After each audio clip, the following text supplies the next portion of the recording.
Ngorak Cikgu Murni. Dan orang yang menuntut ilmu apabila meninggal, apabila mati, Allah mengampunkan dosa orang-orang yang hadir pada jenazahnya. Dosa ini dosa kecil. Kita kata budak sekolah dia aksiden, kita pergi sembahyang jenazah dia aksiden, mah tahfiz terbakar, pondok terbakar, meninggal kan, kita pun pergi solat jenazah dia. Dia orang dalam keadaan mulia sebab perjuangan menuntut ilmu. Jadi kita pun pergi solat jenazah, di samping kita diampunkan dosa dengan solat jenazah yang kita buat tu, dia pun juga diampunkan. Dan apa nama ni, lebih bernilai lagi dosa kita diampunkan Allah itu sebab kita menyanjung tinggi mereka yang terkorban dalam menuntut ilmu agama. Sabda Rasulullah sallallahu alaihi wasallam, "Man ta'allama baban minal ilmi liya'mala bihi wa yu'allimahu ghairahu kana khairan lahu min 500 raka'atin." Allah. Min 500 raka'atin raka'aha. Wa man ta'allama baban minal ilmi liya'mala bihi wa yu'allima ghairahu kana khairan lahu min 1000 raka'atin raka'aha. Maksudnya, sesiapa yang mempelajari satu bab daripada ilmu agama supaya dapat diamalkannya, dia belajar tu bab dan dia berharap untuk nak amalkannya dan mengajarkan pula pada orang lain. Dia ajar pada anak isteri dia ke, keluarga dia ke, menuntut ilmu agama satu bab, dia amal dan mengajarkannya, itu lebih baik baginya dari mengerjakan 500 rakaat solat sunat yang dirukuknya. Ni kita belajar ni bukan satu bab, satu kitab, 2 kitab, 3 kitab kita belajar. Jadi orang hak duduk semayang duha kat masjid tu semayang sunat. Kalau dia semayang 500 rakaat, dia semayang sunat 500 rakaat di masjid lepas subuh tadi sampai ke zuhur. Kalau nak bandingkan ni, banyak bandingan pahala ni lagi. Tu heran orang duduk rumah buat apa, tengok TV, tengok boxing, tengok golf, pergi main tenis, pergi main futsal satu hak. Mengaji malah. Kalau dia orang duduk solat sunat 500 rakaat apa? Ni. Sama pahala dengan menuntut ilmu. Allahu akbar. Jadi menuntut ilmu agama lebih tinggi pahala dan nilainya berbanding solat sunat. Okey, kalau nak sama solat sunat 500 rakaat. Alah sembahyang tarawih 23 rakaat, 20 rakaat, witir 3 15 kali menguap, mata merah menguap. Kalah kucing. Kucing menguap 2-3 kali ya. Kucing geliat 2-3 kali, kita geliat 4-5 kali. Lemas dalam ibadat tapi selesa dalam maksiat. Itulah gambaran hati manusia yang berkarat. Dan sesiapa yang belajar satu bab daripada ilmu supaya dia dapat beramal dengannya, belajar tu bab, harap-harap dapat beramal dengannya dan mengajar orang, adalah lebih baik baginya daripada 1000 rakaat yang dirukuknya. 1000 rakaat. Hak tadi pergi belajar, hak ni pergi mengajar. Anak murid dapat nisbah pahala 500 rakaat. Tok guru dapat nisbah pahala 1000 rakaat. Macam tuan-tuan mari pagi hari Ahad ni, itulah ada kerja lah, anak lah, bini lah, sakit lah, demam lah, nak pergi kedai beli barang dapur, nak repair kereta, macam-macam alasan.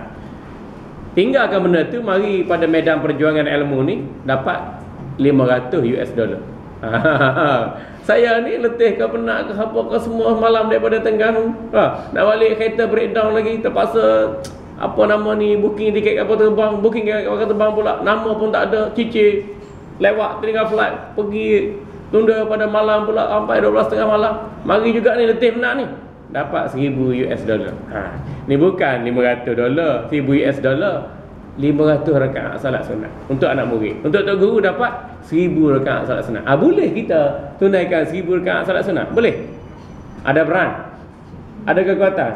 Tak mampu. Satu hari pun tak boleh. Kalau kita tunaikan daripada lepas subuh, salat isyraq, salat duha, sama zuhur, tak boleh. Apa 30 rakaat, 40 rakaat tu mula rebah, ngantuk, letih, kecil, nak berak, tidur, pengsan. Allah. Daripada Anas radhiyallahu anhu meriwayatkan bahawa Nabi sallallahu alaihi wasallam bersabda, "Man ahabba an yanzura ila utaqaillahi minan nari falyanzur ila al-muta'allimina wal mustami'ina fawalladhi nafsu Muhammadin biyadihi ma min muta'allimin wa mustami'in yamshi ila babil ilmi illa kataballahu lahu bikulli qadamin ibadati sanatin wa bana lahu bikulli qadamin ibadati sanatin wa bana lahu bikulli qadamin madinatan fil jannati wa ma dama yamshi 'alal ardi fal ardu tastaghfiru lahu wa yumshi wa yusbihu maghfuran lahu wa syahidatil malaikatu lahum annahum mutaqa'ullahu minan nari." Maksudnya sesiapa yang cinta melihat pemerdekaan Allah daripada api neraka. Siapa rasa seronok lihat Allah bebaskan makhluknya daripada api neraka, hendaklah dia melihat orang yang menuntut ilmu dan orang yang mendengar ilmu. Maknanya orang yang menuntut ilmu, mendengar ilmu ni, dia dari kalangan orang yang bakal dibebaskan oleh Allah dari siksaan api neraka. Kita nak selamat, nak merdeka daripada api neraka, ngaji malah. Ngaji malah. Menuntut ilmu dengan ulama malah. Macam mana kita nak bebas daripada api neraka? Okey. Demi Allah yang diri Muhammad di dalam kudratnya, tiada daripada orang yang belajar ilmu dan orang yang mendengar ilmu yang berjalan kepada tempat belajar, melainkan Allah tuliskan baginya dengan tiap-tiap langkahnya itu seolah-olah ibadat setahun. Seolah-olah ibadat setahun. Mana besarnya ganjaran pahala. Bukan nak kata kali melangkah menuntut ilmu tu tak payah buat ibadat setahun. Jangan salah faham. Mana besarnya nisbah ganjaran pahala. Kita daripada rumah ni jalan kaki, naik basikal, naik motor, naik kereta, bayar minyak, bayar tol, tekan brek, tengok guna kanan kiri, depan belakang, besarnya ganjaran di sisi Allah. Mari Shah Alam ke, Nilai ke, Ampang ke, Bangi ke, banyak ganjaran di sisi Allah. Dan diperbuat baginya setiap langkahnya satu Madinah, satu bandar dalam syurga. Allah buat satu bandar dalam syurga. Kalau bukan satu bandar pun satu kediaman dalam syurga. Makna kediaman lengkap Bandar ni diumpamakan sebagai satu kediaman lengkap. Orang panggil bandar apa? Bandar satelit. Bandar apa sekarang ni orang panggil? Situlah pejabat, situlah tempat makan, situlah tempat main, situlah tempat belajar. Serba-serbi ada situ. Lebih-lebih lagi dalam syurga. Dan selama dia berjalan di bumi ini, bumi akan memohon ampun baginya. Kalau kita niat diri kita sebagai pelajar, kita berjalan atas muka bumi, bumi ini mohon ampun kepada Allah bagi pihak kita.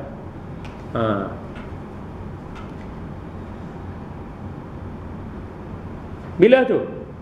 Petang dan pagi diampunkan dosanya dan mereka disaksikan oleh para malaikat bahawa mereka adalah pemerdekaan Allah daripada api neraka. Malaikat jadi saksi, orang yang menuntut ilmu ini dibebaskan oleh Allah dari siksaan azab api neraka. Hadis lain pula Nabi Muhammad sallallahu alaihi wasallam bersabda, "Anna minan nasi unasun yadkhulunal jannata majanan." Yadkhulunal jannata majanan.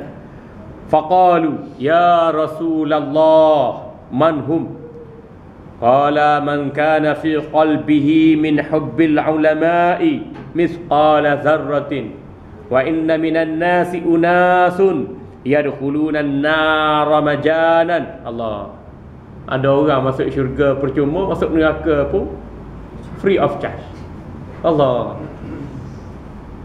Qalu ya Rasulullah, man hum?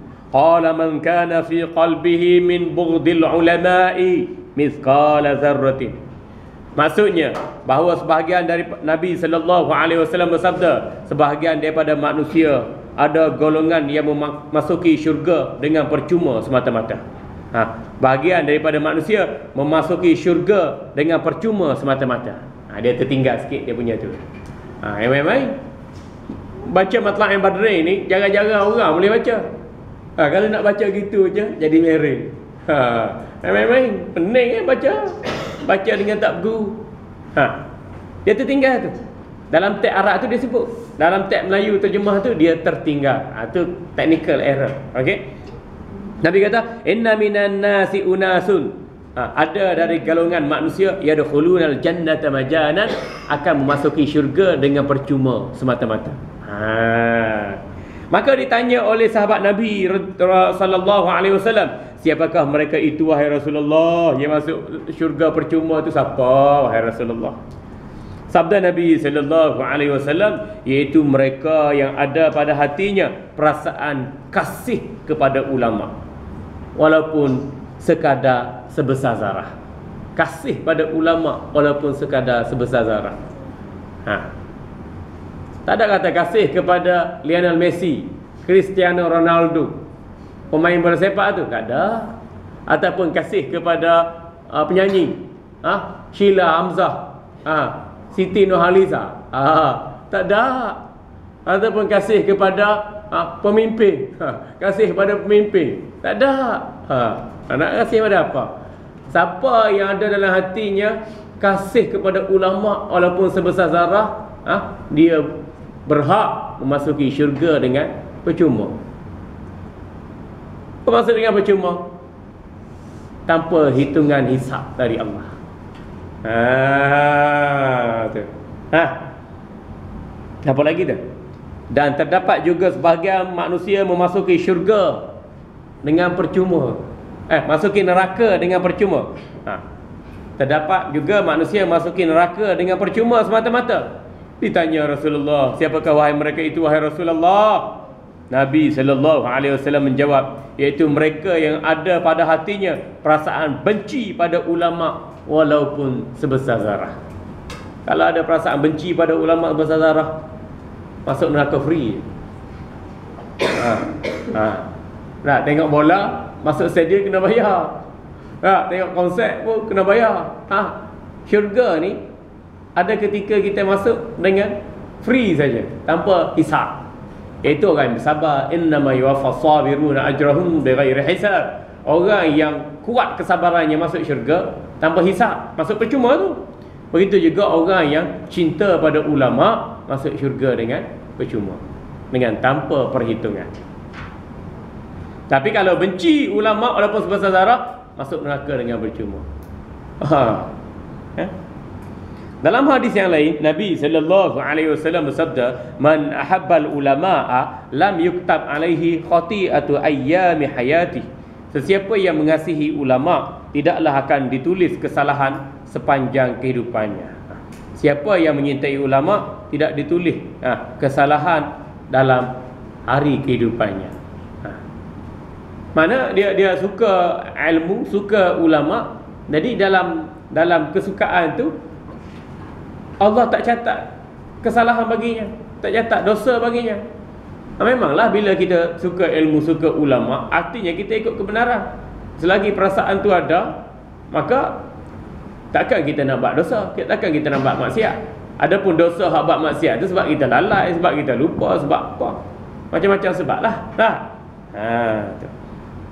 Nabi Muhammad sallallahu alaihi wasallam bersabda, "Man a'ana 'aliman." Dalam kitab ni dia typing error sikit. Lepas tu kita nak mengaji kitab, kata baca tu boleh tunjuk, tengok mana salah kita perbetulkan.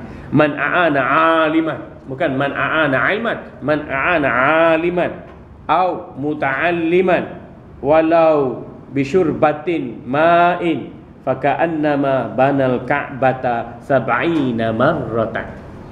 Sesiapa yang menolong alim ulama atau orang yang menuntut ilmu walau dengan hanya memberi minuman segelas air, maka pahalanya seolah-olah dia membina Kaabah sebanyak 70 kali. Mana pahala banyak, bukan menyamai bina Kaabah. Pahala banyak ni sebuah pahala banyak. Sebab apa? Air ni dia jadi darah daging. Sebab tu orang-orang tua kita dulu lah, bila ustaz mengajar, alim ulama mengajar, ada bagi nyok, bagi kelapa, bagi tebu, bagi pisang, bagi beras, macam-macam. Dulu orang apa dulu. Tak, dia duit susah tapi makanan mewah. Jadi bagi nyok, bagi tebu, bagi macam-macam, pisang lah, beras lah ada. Awak padi bagi beras. Awak kebun pisang bagi pisang. Dulu. Sekarang ni nak mudah ya, kita bagi duit je lah. Sebab duit tu dia boleh beri makanan, beri minuman. Tapi kalau kita bagi makanan minuman tu dia jadi darah daging. Jadi orang ni bila dia sembahyang terdapat pahala. Kalau kita beri makan minum jadi darah daging pada orang jahil, aku dengan kenyang dengan makan ni buat dosa. Kita dapat dosa tak? Jadi kena faham betul-betul tu. Sesiapa yang menolong alim ulama atau orang yang menuntut ilmu, walau dengan hanya memberi minuman segelas air, pahalanya seolah-olah membina Kaabah banyak 70 kali. Seolah-olah tu, faham tak? Seolah-olah tu bukan menyamai, seolah-olah makna pahala banyak. Sebab benda tu jadi darah daging, dan darah daging berterusan buat amal ibadat, buat ilmu adab dalam hidup dia. Yang ke-8, hadis yang ke-8, Nabi Muhammad sallallahu alaihi wasallam bersabda lagi, "Idza marra muta'allimu ala qaryatin, rafa'allahu al-'azaba 40 yawman min maqabiri tilkal qaryati." Maksudnya apabila orang menuntut ilmu lalu di satu kampung, Allah akan berhenti mengazab atau mengangkat azab ahli kubur di kampung itu selama 40 hari. Ni kalau alim ulama lalu kat kubur tu, Allah berhenti azab ahli kubur tu selama 40 hari. Sebab tu orang alim dalam satu negeri, satu kampung, satu daerah, satu parlimen, satu dun tu kena ada. Dia tak boleh lebih dalam 2 marhalah. Antara orang alim di Bangi dengan orang alim di Ampang ni, jarak dia jangan lebih ada 2 marhalah. Kalau 2 marhalah tak ada orang alim tu, sesat masyarakat. Sekarang ni kita pun tak tahu siapa orang alim, apa ulama ni yang ada kat sini ni. Kita hanya tahu ustaz-ustaz, da'i milenial. Tu macam Maharaja Lawak lebih kurang. Cuma agama je. Yang jadi model apa? Yang jadi mentornya artis, pelakon, bintang filem, yang jadi penilai. Ustaz jadi selebriti, selebriti pun nak jadi ustaz. Jadi cacar marbah. Dia orang bukan pegang disiplin ilmu. Kita ni mengaji pegang disiplin ilmu. Bukan kita nak mengkritik mereka tak, tapi pendekatan tu. Kalau pendekatan hanya ceramah, seminar, jawab soalan, kuliah ringkas-ringkas, ambil tebuk-tebuk itu, dia tak bertahan lama. Tapi kalau kita bina credibility dengan disiplin ilmu gini, maknanya tak boleh. Tu lagi rujuk kita ada rujukan. Kata orang pun tak boring. Orang ceramah ni dia bawa modal sama ya. Jangan modal sama ya. Kalau tu kita panggil muflih ilmu, dia tak ada benda. Dia cakap benda sama, lepas tu dia cakap modal orang, ambil modal orang. Tengok YouTube ni buat. Tengok YouTube ni. Tengok ni. Kita ni dah. Kita ni modal ulama dulu sampai pada Nabi sallallahu alaihi wasallam. Menjadikan pembelajaran dan ilmu kita itu menyeluruh. Baik. Okey. Asar ulama. Asar ni peninggalan ulama. Mereka buat mereka tinggal kat kita, jadi kita menjejaki mereka. Asar ulama berhubung dengan kelebihan menuntut ilmu. Diceritakan daripada Hasan Al-Basri. Hasan Basri ni seorang ulama sufi. Hasan Al-Basri ni tabi'in besar. Bahawa beliau pernah berkata, tidak aku ketahui sesuatu yang lebih afdal daripada perang fi sabilillah melainkan orang yang menuntut ilmu. Menuntut ilmu satu perjuangan juga. Macam tuan-tuan lah nak menuntut ilmu ni. Suami ajak oleh kampung lah, nak menuntut ilmu ni, hak muda pula bini mengandung. Nak menuntut ilmu ni, sakit kepala, demam. Kereta rosak pula. Kawan ajak yang futsal pula. Kenduri kahwin pula. Banyak halangan. Habis mati bila-bila masa aja. Kalau kita nak fikir masalah, makin banyak kita beri alasan, makin jauh kita dengan Allah Ta'ala. Itu dia.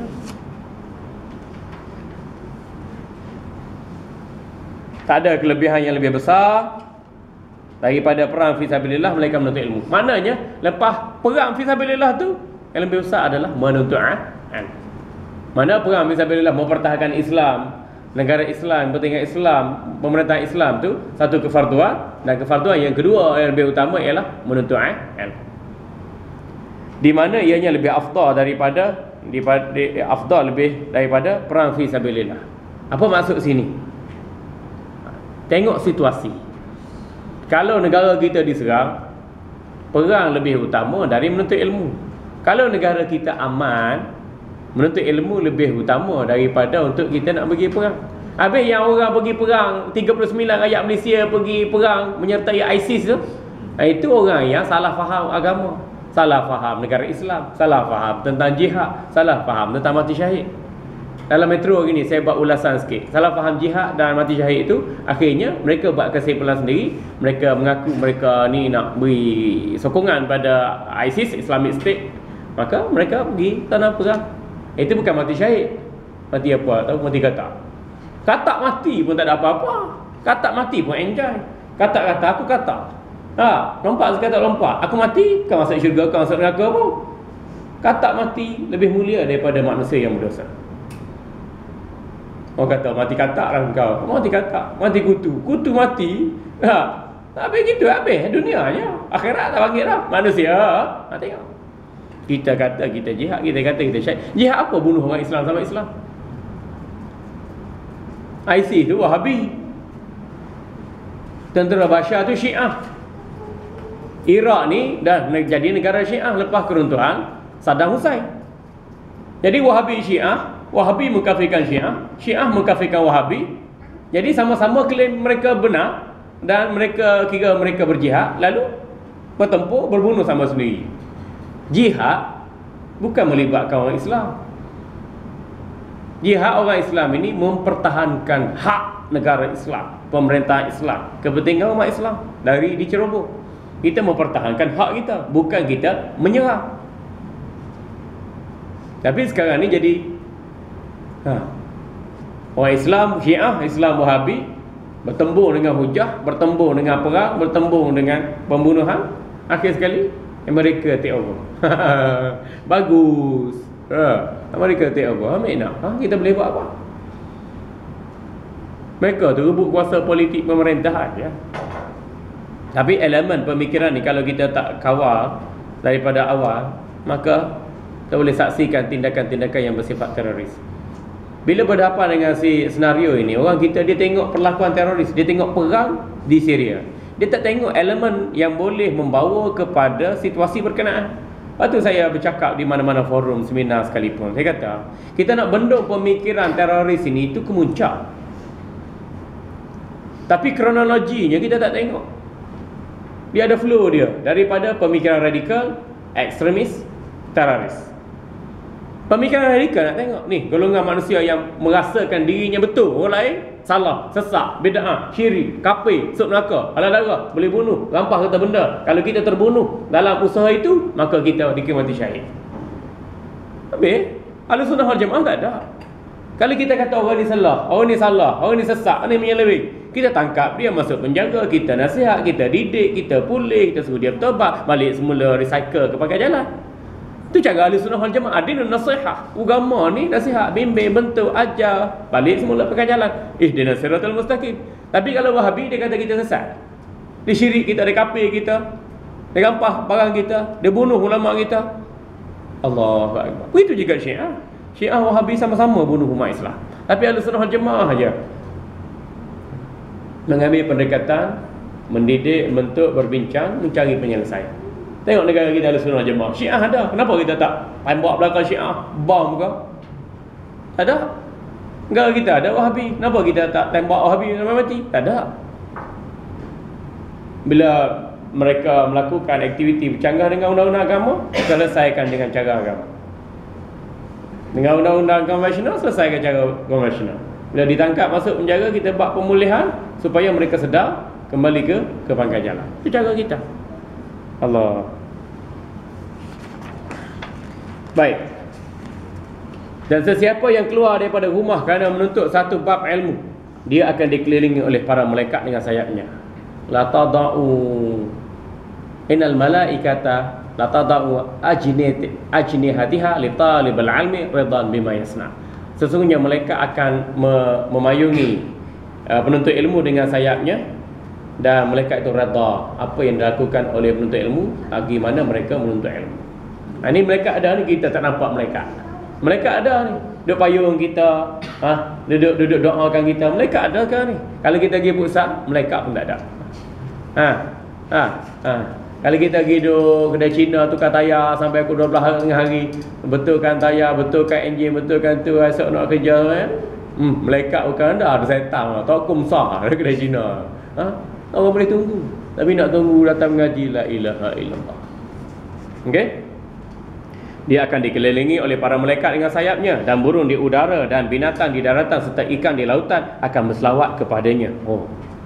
Maknanya burung di udara, ikan di lautan, binatang di daratan, mendoakan kita. Kita duduk mengaji ni. Binatang-binatang di darat, di laut tu, di udara mendoakan kita. Apa lagi nak? Kita je tak dengar bahasa binatang, tak faham bahasa binatang, tak tahu. Okey. Serta diberi pahala 27 pahala orang yang benar. 27 pahala orang yang sedih, orang yang benar, orang yang hati bersih, jujur setia dengan Allah dan Rasul. Dalam kitab Al-Barakah, itu nama kitab, ada menjelaskan bahawa pada hari kiamat Allah Subhanahu Wa Taala akan mengira pahala dan dosa seseorang. Jika dia dapati timbangan kejahatan lebih berat daripada kebajikan, dia akan diperintahkan ke neraka. Timbang dosa banyak mana, pahala banyak mana, berat dosa, masuk neraka. Apabila dibawa ke neraka, Allah memerintahkan malaikat Jibril supaya menemuinya dan menyoalnya. Masuk neraka, siksa, Allah perintahkan Jibril bagi interrogate orang masuk neraka tadi. Adakah dia ditinggal di tempat orang alim ulama semasa di dunia? Rumahmu dekat rumah alim ulama tak? Tengok lagi. Jika ada, akan diampunkan kerana syafaat orang alim tu. Rumah saya dekat dengan rumah ulama, maka boleh dapat talian hayat. Lalu Jibril bertanya, tetapi dijawabnya tidak. Ada. Orang ni rumah dia jauh dengan ulama. Orang ni rumah dia dekat dengan pemimpin DAP. Pemimpin MCA. Pemimpin MIC. Cina keliling kapak tu. Sudah. Sebab tu nak beli rumah dekat masjid. Kalau malah pergi masjid pun ada talian hayat masjid. Nak pergi rumah, belilah dekat surau. Nak beli rumah, belilah dekat dengan rumah alim ulama. Ada talian hayat di akhirat. Ni fikir nak beli rumah dekat dengan apa? Dekat dengan ofis kerja. Biasa standard tu. Beli rumah dekat apa? Dekat dengan tempat kita main. Allahu Akbar. Lalu Jibril bertanya, tapi jawabnya tidak. Mamat, rumahmu dekat dengan rumah alim ulama? Tak ada. Rumah aku dekat rumah apa? Penganjur Oktoberfest. Penganjur minum arak ramai-ramai. Allah. Lalu Jibril berkata, wahai Tuhanku, engkaulah yang terlebih mengetahui hal itu hamba-Mu. Wahai Allah, Jibril kata, aku tak tahu. Mu lebih tahu benarnya. Mana dialog ini nak menceritakan kepada kita, orang yang rumahnya dengan ulama akan dapat sedikit talian hayat. Kalau tak bebas pun daripada neraka, maknanya dikurangkan sikit siksa dalam neraka tu. Contohnya gitu. Selebihnya terserah pada Allah lah. Adakah lalu Allah SWT berfirman pada Jibril, tanya olehmu, adakah dia mengasihi orang alim? Adakah mengasihi ulama orang tu? Rumah dia jauh dengan orang ulama, tapi dia kasih tak pada ulama? Apabila ditanya oleh Jibril, jawabnya tidak. Tak juga. Lalu Allah berfirman pada Jibril AS, tanya olehmu, adakah dia pernah duduk makan sehidangan dengan alim ulama? Bila ditanya oleh Jibril, jawabnya tidak. Dalam rumah jauh daripada ulama. Ada kasih pada ulama? Tak juga. Makan sekali dengan ulama? Tak juga. Lalu Allah berfirman pada Jibril lagi, tanya olehmu, adakah nama dan bangsanya muafakat yang sama dengan nama orang alim supaya aku mengampunkannya? Lalu ditanya oleh Jibril, jawabnya tidak muafakat. Namanya pun bukan nama ulama. Namanya lebih kurang Superman. Adik-beradik Superman. Macam-macam kita ni man. Orang Jawa kan. Dalam WhatsApp dia hero. Tapi nama dia Superman. Adik-beradik Superman. Dia tukang tulis surat, namanya Suratman.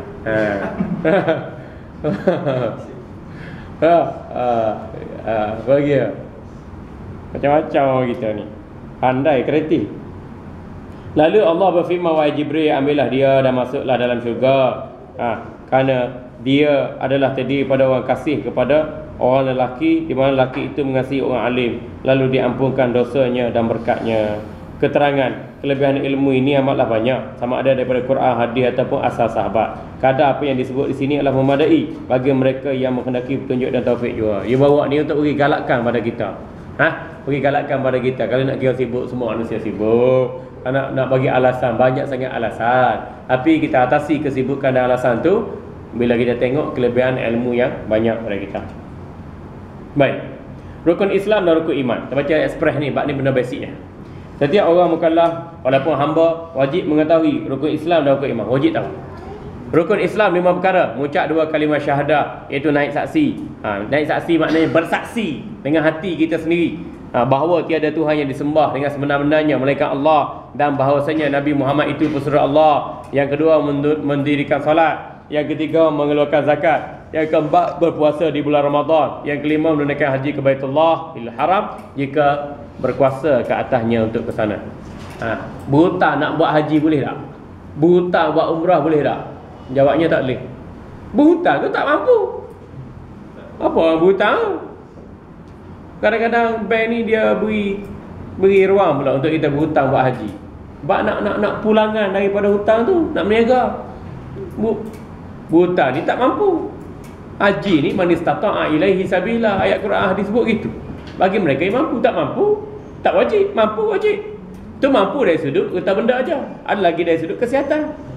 Kalau mampu harta benda, tak mampu dari sudut kesihatan, upah haji. Ni sakit-sakit pun nak pergi juga, apa semua sekali. Allah. Jadi menyusahkan kerja-kerja ibadat orang lain.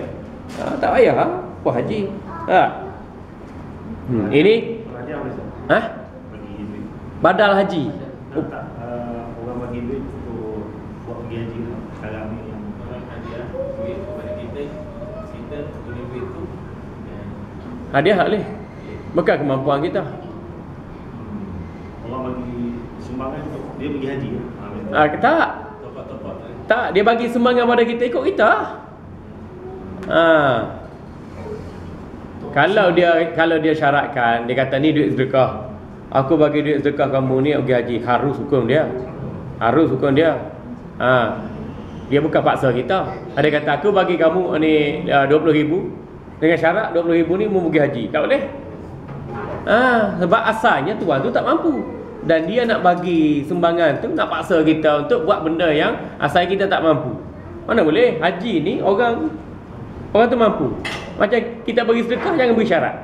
Aku bagi sedekah ni 20,000, ikut mula. Tak, nak pergi haji ke, nak pergi umrah ke, atau nak bayar hutang ke? Sebab nak pergi haji yang pergi umrah tu, hutang tu lebih utama. Dibayar.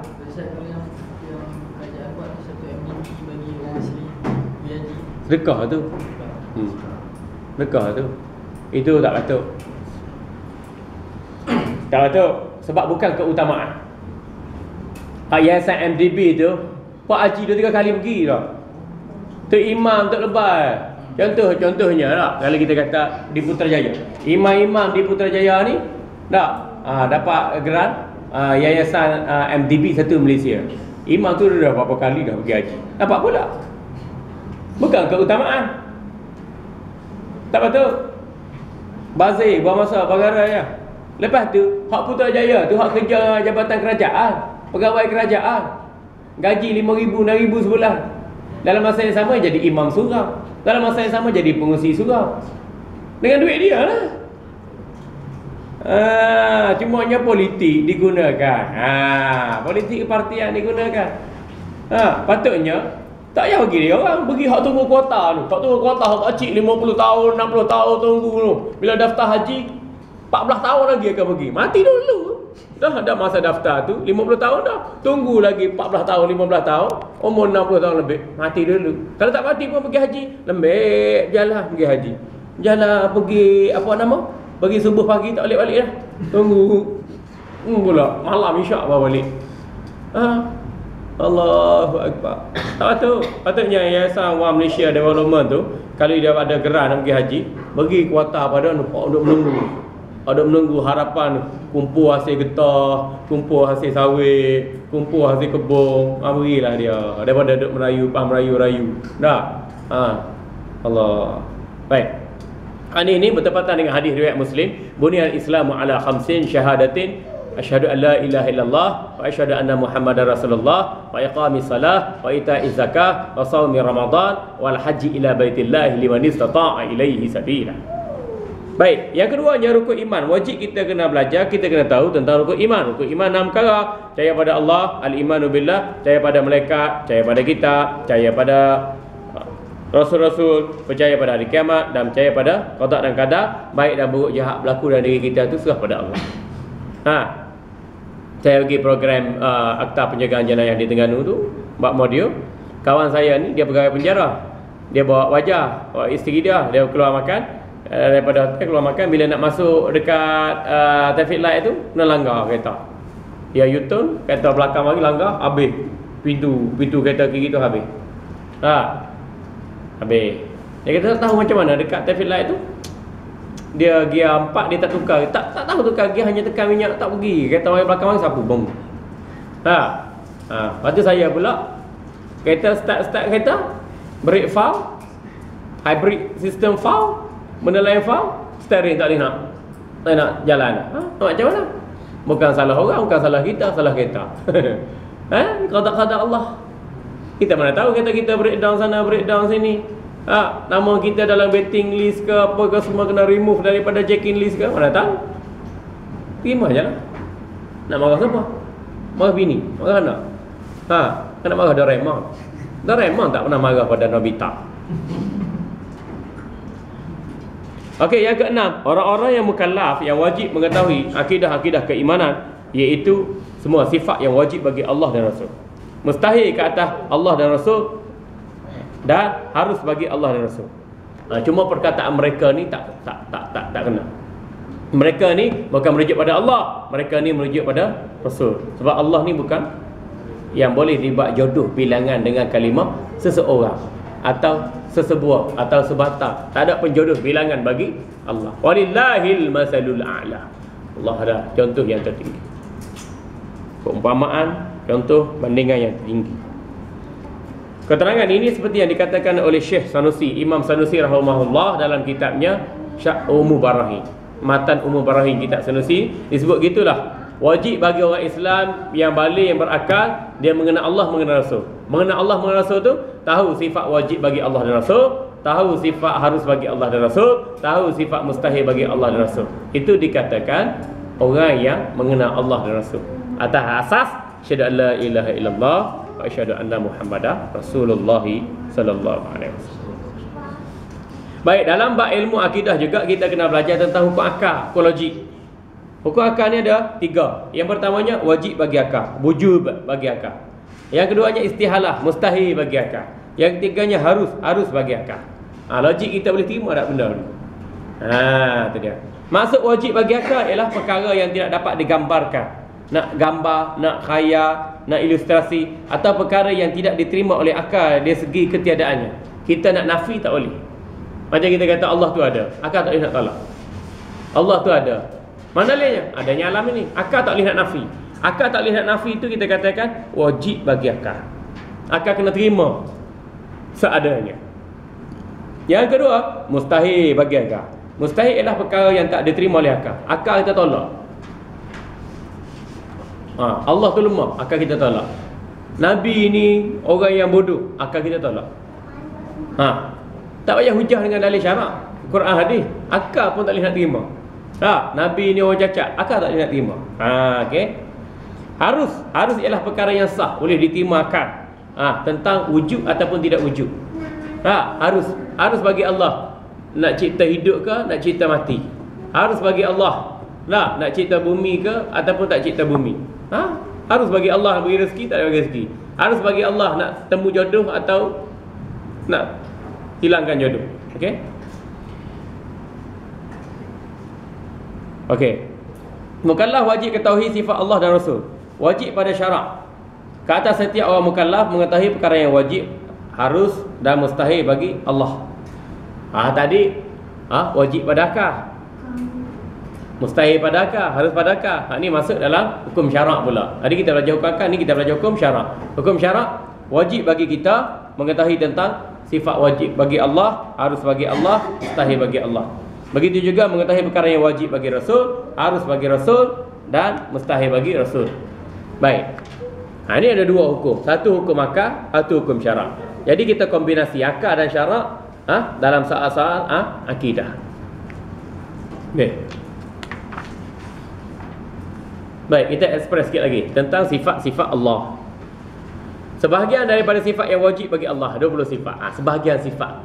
Bahagian daripada 20 sifat. Bukan menghakkan sifat Allah tu 20 dah. Asas untuk kita nak kenal Allah, kita belajar tentang 20 sifat bagi Allah. Barulah kita kenal.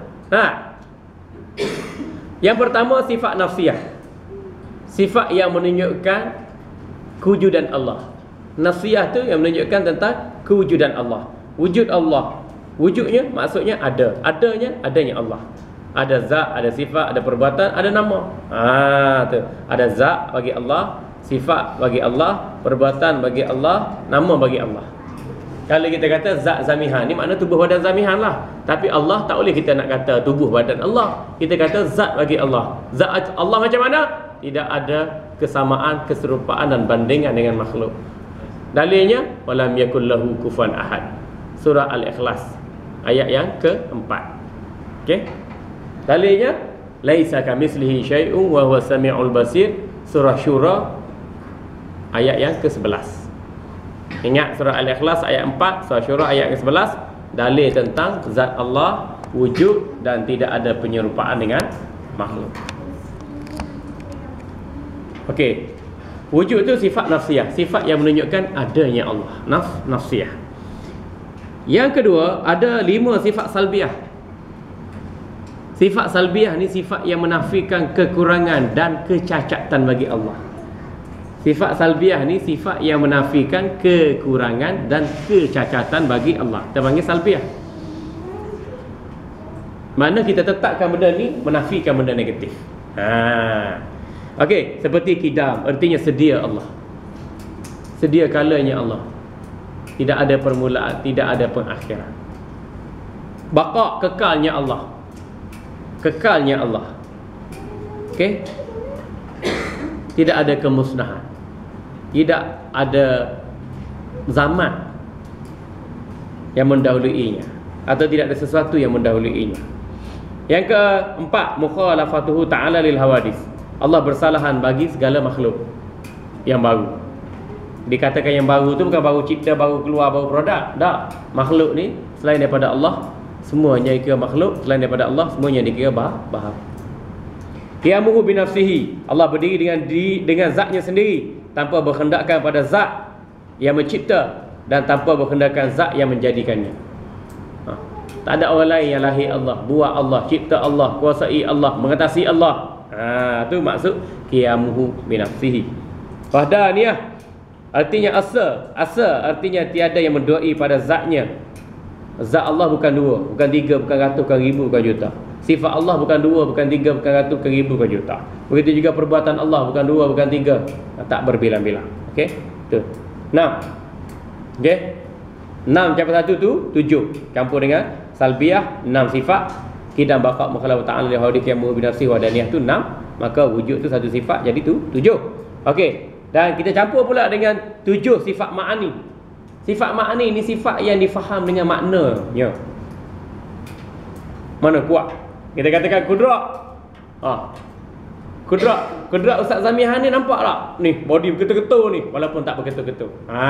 Kudrat ahli tinju nampak tak? Dia tumbuk tu kuat, nampak dia tumbuk kuat. Kuat golfer, dia bantai bola golf tu kuat tak? Kuat badminton ke tenis ke bola sepak tu nampak kuat tenaga dia tu. Tapi nak asingkan kuat daripada zat dia tak ada. Tak boleh nak asingkan. Kekuatan laksamana hantuah daripada tubuh badan hantuah tu tak boleh nak asingkan. Itu kita faham Sifat ni difahamkan dengan ma'ani, maknanya. Dan tak kuat. Nak suka kekuatan tu payah. Nak faham tu mudah, tapi nak asingkan kekuatan daripada fizikal tu susah. Okey. Berkuasa. Yang ke-8 iradah Allah Subhanahu wa taala. Iradah Allah Subhanahu wa taala, kehendak Allah. Dan yang kedua-dua sifat ini 7 dan 8 ni takluk dengan semua mungkinan. Iradah Allah, kehendak Allah takluk dengan benda mungkin. Ya. Nah, kudrat Allah takluk benda mungkin. Benda mungkin ni benda yang selaras dengan kuasa dan kehendak Allah. Tak? Contohnya soalan. Pak Sami tanya, "Mak, mu percaya pada Allah tu berkehendak dan berkuasa? Boleh tak Allah cipta Tuhan lain selain daripada dia?" Tak logik. Allah boleh mencipta segala-galanya, tapi nak cipta Tuhan lain daripada dia tu benda yang bukan mungkin. Bukan yang tertakluk kepada kemampuan, kebolehan, kekuasaan dia. Bolehkah Allah cipta Tuhan yang sama taraf dengan Allah? Mana boleh? Soalan tu kontradik. Dah, Allah tu esa. Tapi bolehkah Allah cipta anak Allah? Soalan tu kontradik. Kita kena faham trik soalan tu. Ni orang etis, free thinker, orang kafir, Hindu, Buddha, dia nak uji kita dengan soalan-soalan yang memerangkapkan kita, maka ambillah sikap berhati-hati di jalan raya. Ilmu artinya mengetahui sifat ta'aluk, sifat keterkaitan. Ta'aluk ni kita panggil keterkaitan. Ilmu Allah dengan sifat yang wajib bagi Allah, yang harus bagi Allah, yang mustahil bagi Allah.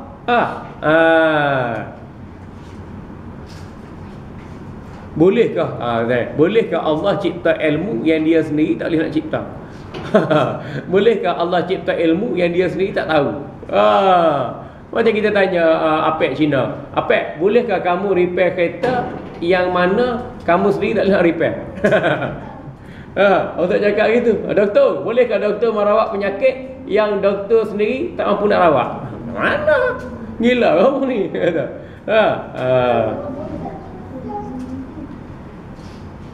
Yang ke-10 hayah, artinya hidup. Allah bersifat dengan maha hidup. Sifat ini tidak takluk dengan sesuatu, tidak ada keterkaitan dengan sesuatu. Hidup Allah, hidup selama-lamanya. Dan sama, maha mendengarnya Allah.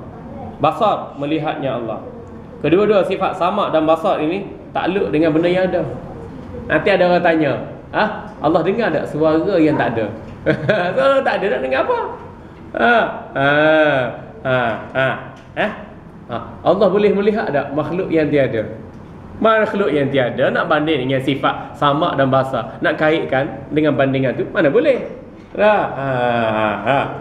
Nampak? Kita belajar sini, kita tahu, buka sikit pemikiran kita, dan kita bersedia untuk nak jawab syubhat-syubhat tu, idea-idea songsang daripada etis, free thinker, Sami, Hindu, Buddha yang cuba nak mempengaruhi akidah kita. Maka takluk keduanya, mana basar dan sama dan basar tu, takluk keduanya keterkaitan sifat ni dengan benda yang wajib dan harus, dengan syarat jika ada yang harus itu wujud. Benda hak wujud bolehlah Allah nampak, benda hak wujud bolehlah Allah dengar. Benda hak tak wujud nak dengar, nak nampak macam mana? Kerana ada setengah yang harus itu mawjud dan ada setengah pula tidak mawjud. Benda harus tu kadang-kadang ada, benda harus tu kadang-kadang tak ada.